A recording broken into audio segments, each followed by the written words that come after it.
Tonight, on the 22nd of September 2021, Saied has announced the effective suspension of Tunisia's constitution and that he will now rule Tunisia by presidential decree, and that he will set up a committee by presidential decree that will help him with the political reforms that he seeks to implement in Tunisia, political reforms that are expected to transform the political system in Tunisia from a parliamentary system to one of an executive presidency. He's also announced that parliament will remain suspended and that the emergency period will continue until further notice. And he's also announced the dissolution of the body that oversees whether laws that are passed are constitutional or not.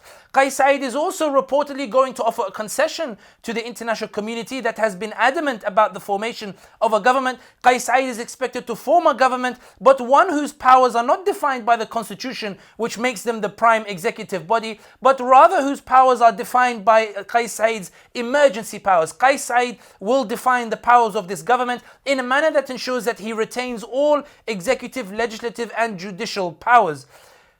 It's important to stress that the response to Said's reaction has been quite unanimous amongst the political parties. Even the parties that supported Said's initial declaration of Article 80, initial suspension of parliament on the basis that Said would remove An-Nahda and then hand parliament back to them without An-Nahda participating. We've seen Tayyara Demokrati and Muhammad Abbu, who was one of the loudest advocates for the activation of Article 80, come out and denounce what he called Said's power grab. And at the time of the recording of this video, we haven't seen any statement from the trade unions, but that in itself is a message in that they are scratching their heads over how to react to a crisis that they facilitated and that they helped to unleash when they supported Said's suspension of parliament on the basis that he would bring about a national dialogue that the trade unions would lead, similar to 2013 when they led the national dialogue and had a significant say in how and what the government looked like in its aftermath.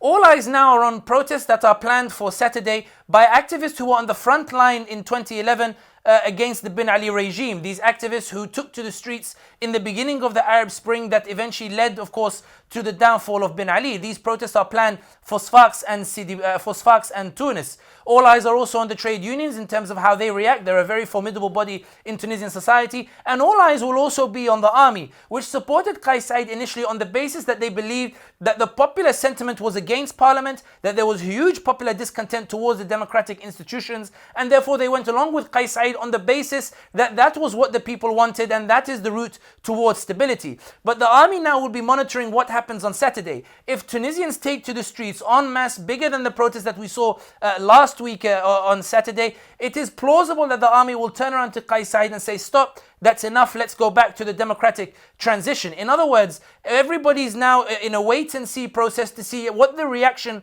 of the people will be. But it's important to stress, this is not Egypt.